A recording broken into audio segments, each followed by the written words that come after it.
Good morning, students. In today's session, we are going to continue with the second part of the chapter, The Boy Who Broke the Bank.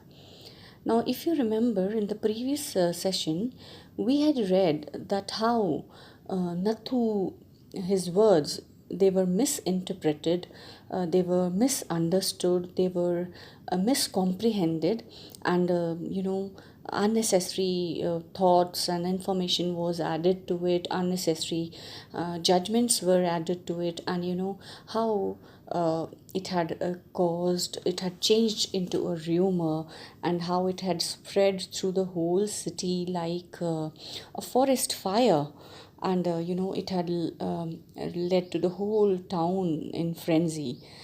Everyone was rushing around, everyone wanted to get their money out of the bank, so the whole town was in a chaos. So today we are going to continue with the rest of the part of the chapter. I think we finished with the paragraph 19. So we start with the paragraph 20 today. Men stood in groups at street corners discussing the situation. So everyone was, discussing the situation because such a thing had never happened in the small town. Not even an earthquake or a flood or a drought. So this was a hot topic and everyone was discussing about it. So, the small town in the foothills seldom had a crisis and never had floods, earthquakes, or drought. And so, the imminent crash of the local bank, it set everyone talking and speculating and rushing about in frenzy. So everyone was speculating, they were predicting what could be the reason, they were discussing the effects of it, and the whole town was in a frenzy. In a frenzy means, in a state of excitement and anxiety. So, some boasted of their far-sightedness, congratulating themselves on having already taken out their money or on never having put any in. So, some people, they were congratulating themselves, and, they were appreciating, they were boasting of their far-sightedness, that they had been wise, that they had already taken out the money in advance, or they could predict, they could speculate the future of the bank, and they had already, or they had never put the money in this such a bank. So others speculated on the reasons for the crash, putting it all down to Seth Govind Gram's pleasure loving ways. So other people, they were speculating, they were predicting, they were talking about, they were thinking about what could be the reasons of the crash of this bank, and they were all blaming it to Seth Govind Ram's pleasure loving ways, that he was such a person who loved comfort and who spent a lot on his pleasure loving things, and that is why this has led to the ruining of the bank. The Seth had fled the state, said one. So now naturally people were talking this and that. So some were saying that he has left the state, some were saying he had fled the country, and others insisted that he was hiding somewhere in the town. So someone who had a relative working as a clerk in the bank decided to call him and get the facts. So maybe a person who had some relative working in the bank as a clerk. So he decided that let me get the facts. Let me find out what's the truth. I don't know anything about it, said the clerk. And clerk, when he came to know, so he said, I don't know anything. I don't have any idea about it. Rather, he was shocked. Except that half the town is here, trying to take their money out. Everyone seems to have gone mad. So the clerk was shocked and he said, I don't know anything about it except the thing that the half the town is already here in the bank and they all want to get their money out of the bank. And he felt that everyone had gone mad. There's a rumor that none of you has been paid. So the person asked him again that there's a rumor going around in the town that you people have not been paid, you've not got your salary.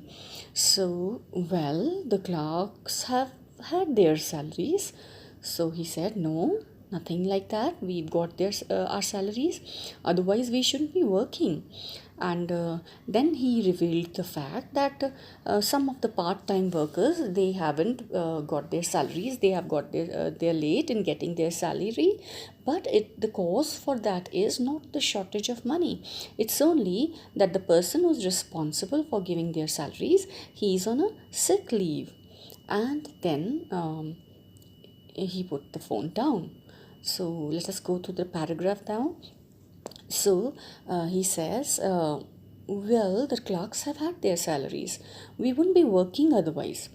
It may be that some of the part time workers are getting paid late, but that isn't due to the shortage of money. It's just that the clerk who looks after their payments is on sick leave. So you don't expect me to do his work, do you? And he put the telephone down. So we move on to the next page now. So by afternoon, the bank had gone through all its ready money, and the harassed bank manager was helpless. So by that afternoon, all the ready money, the money which was available, the hard cash which was present in the form in the bank, it had been given to the people. And the bank manager was harassed very badly. He was very tired, very anxious, because he did not know how to handle the situation. Emergency funds could only be obtained from one of the government banks, and now it was nearly closing time. So the clerks shut down their counters. So emergency funds, sometimes it so happens they could arrange from some government banks, but the problem was that now it was closing time. So their only solution was that they should close down the bank at that time. So they shut down their counters, and that led to more of anger in the people who wanted their money.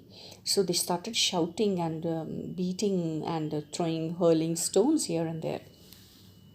So but people gathered outside on the steps of the banks. They were shouting, we want our money, give it to us today or we'll break in.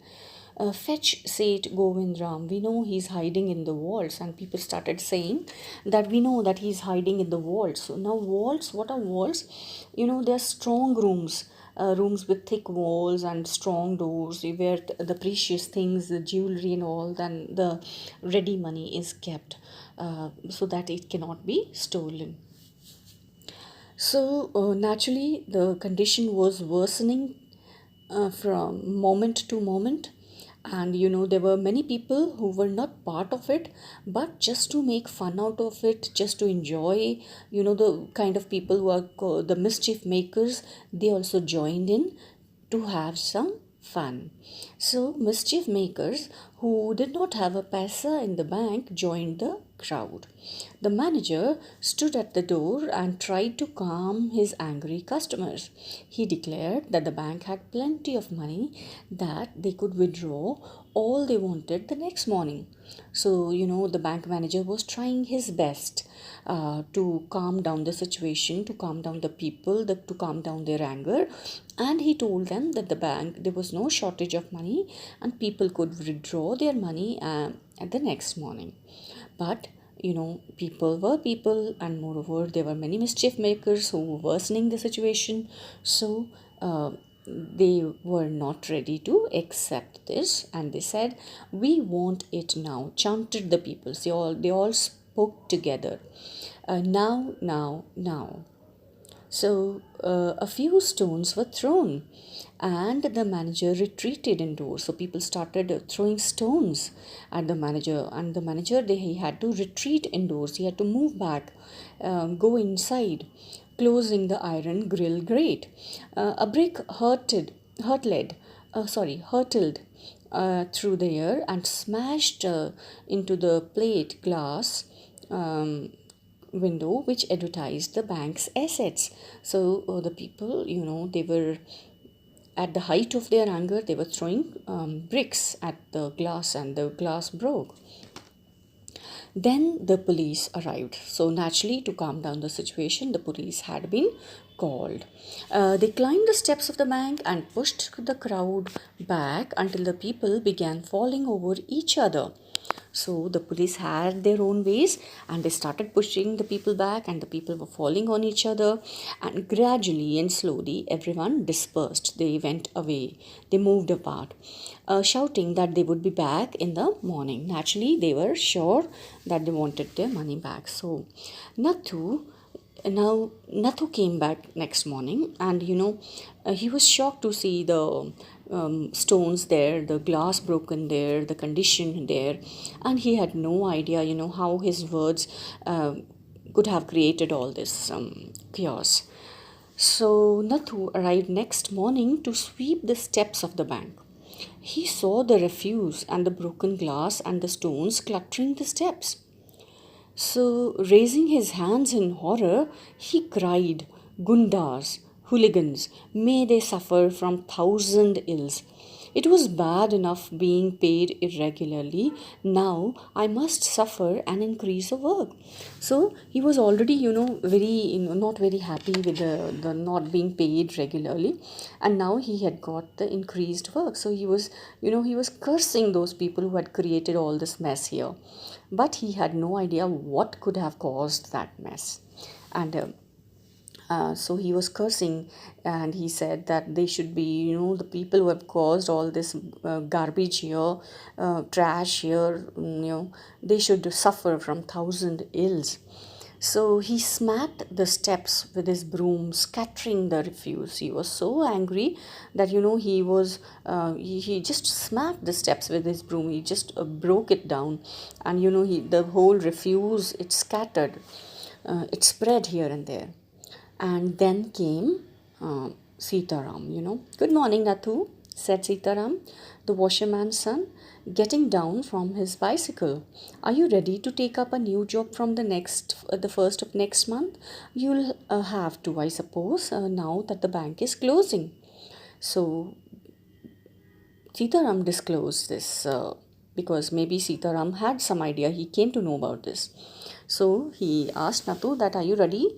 Moreover, now you'll have to, because the bank is closing. And Nathu gets the shock of his life.